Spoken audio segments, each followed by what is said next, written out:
আসসালামু আলাইকুম।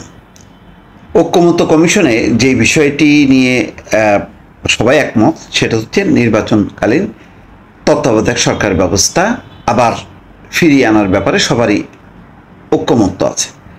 কিন্তু এখন দেখা যাচ্ছে যে না, এই বিষয়ে আবার ভিন্ন একটি বিষয় রয়েছে যেটা নিয়ে একাধিক প্রস্তাব, তার মানে ঐকমত্য হয়নি। প্রধান উপদেষ্টা কী হবে, তত্ত্বাবধায়ক সরকার ব্যবস্থায় প্রধান উপদেষ্টা কী হবে সেটি নিয়ে একাধিক প্রস্তাব আছে। বিএনপি সহ কয়েকটি রাজনৈতিক দল বিচার বিভাগকে যুক্ত করতে তারা নারাজ। তারা বলছে যে মানে বিচার বিভাগের বাইরে যাতে অন্য কাউকে নিয়োগ দেওয়া হয় এবং শেষ যে ধাপটা আছে রাষ্ট্রপতি, সেটা হইতে পারে। কিন্তু আবার অনেকেই রাষ্ট্রপতির বিরোধিতা করছেন। আগের সর্বশেষ যে বিলুপ্ত করা হয়েছিল তত্ত্বাবধায়ক সরকার ব্যবস্থা, তাতে ছিল সর্বশেষ অবসরপ্রাপ্ত প্রধান বিচারপতি, তিনি হবেন প্রধান উপদেষ্টা। কিন্তু এখন দেখা যাচ্ছে যে নানা প্রস্তাব এসছে। এখানে বলা হচ্ছে যে একসময় সংবিধানে নির্বাচনকালীন তত্ত্বাবধায়ক সরকার ব্যবস্থা বিধান ছিল, ত্রয়োদশ সংশোধনীর মাধ্যমে এটি সংবিধানে অন্তর্ভুক্ত করা হয়েছিল। পরে আওয়ামী লীগ সরকার আমলে আদালতের রায়ের প্রেক্ষিতে পঞ্চদশ সংশোধনীর মাধ্যমে ব্যবস্থাটি বাতিল করা হয়। গত বছর ডিসেম্বরে তত্ত্বাবধায়ক সরকার ব্যবস্থা বিলুপ্ত করা সংক্রান্ত পঞ্চদশ সংশোধনী আইনের দুটি ধারা সংবিধানের সঙ্গে সাংঘর্ষিক বলে বাতিল ঘোষণা করেন হাইকোর্ট। তত্ত্বাবধায়ক ব্যবস্থা বাতিলের আপিল বিভাগের রায় পুনর্বিবেচনা চেয়ে বিএনপি, জামাত ইসলাম, 5 বিশিষ্ট নাগরিক এবং 1 ব্যক্তির পৃথক রিভিউ আবেদন করেছেন। আবেদনগুলো শুনানির অপেক্ষায় আছে। তবে নির্বাচন ব্যবস্থা সংস্কার কমিশন নির্বাচনকালীন অন্তর্বর্তী বা তত্ত্বাবধায়ক সরকার ব্যবস্থা সংবিধানে যুক্ত করার সুপারিশ করেছে।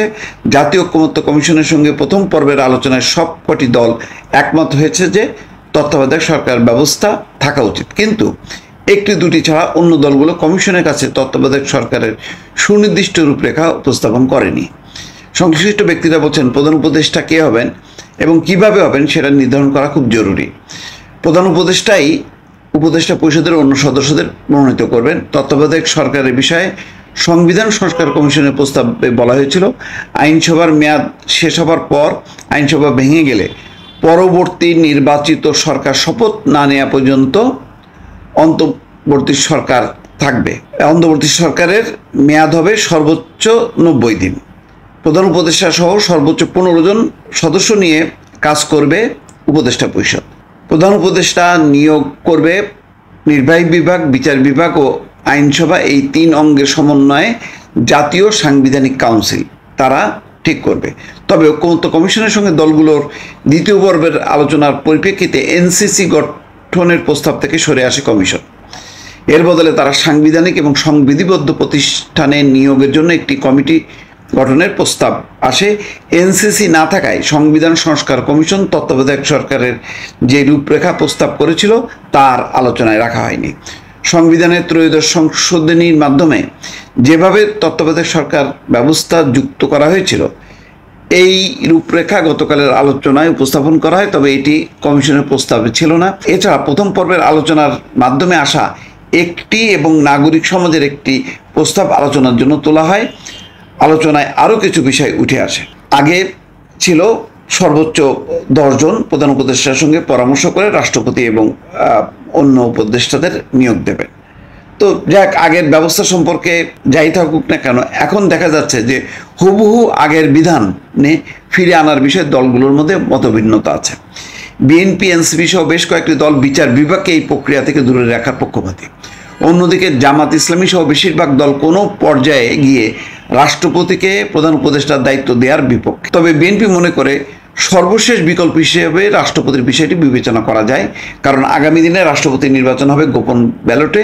এই বিষয়ে অনেকটা ঐকমত্য হয়েছে। এখন নির্বাচন ব্যবস্থা সংস্কার বিষয়ে 20 সদস্যের একটি তত্ত্বাবধায়ক সরকার ব্যবস্থার সুপারিশ করেছিল। তারা সাংবিধানিক কাউন্সিলের সুপারিশ গৃহীত না হলে রাজনৈতিক দল, বিশেষজ্ঞ, নাগরিক সমাজ এবং সমাজের অন্যান্য গুরুত্বপূর্ণ অংশীজনের প্রতিনিধির সমন্বয়ে একটি উচ্চ পর্যায়ের কমিটি গঠনের মাধ্যমে তত্ত্বাবধায়ক সরকারের একটি রূপরেখা প্রণয়নে সুপারিশ করেছিল। তাদের এই প্রস্তাব নিয়ে এখন পর্যন্ত সেভাবে আলোচনা হয়নি। তার মানে হচ্ছে যে তত্ত্বাবধায়ক সরকার ব্যবস্থা প্রধান কে হবেন, কিভাবে হবেন, সেটা নিয়ে কিন্তু একটা জট রয়ে গেছে, সেটার মীমাংসা জরুরি। ফলে সব মিলায়ে এই কাজটা সম্পন্ন করা চটজলদি, এইটা আমার ধারণা বেশ দুরূহ।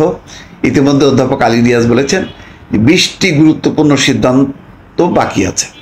এই 20টি সিদ্ধান্ত সবাই মিলে ঐক্যমত্য হওয়াটা খুব কঠিন। যদি না হয় তাহলে কি হবে সেটা হয়তো পরের ধাপের ব্যাপার। তার মানে যথেষ্ট পরিমাণ জটিলতা আছে, যেটা একেবারে মূল যে এজেন্ডা, যেটার ব্যাপারে সবাই একমত, তত্ত্বাবধায়ক সরকার ব্যবস্থা আবার ফিরে আনা। কিন্তু সেখানে আবার প্রধান কে হবেন একেবারে হুবু ফিরে আনার পক্ষপাতী না, অর্থাৎ ওই সিস্টেম না, কিন্তু তত্ত্বাবধায়ক সরকার ব্যবস্থা। কিন্তু প্রধান উপদেষ্টা কে হবেন, কিভাবে নিযুক্ত হবেন, এই ব্যাপারে কিন্তু এখনো ফয়সালা হয়নি। দর্শক ভালো থাকবেন, আল্লাহ হাফেজ।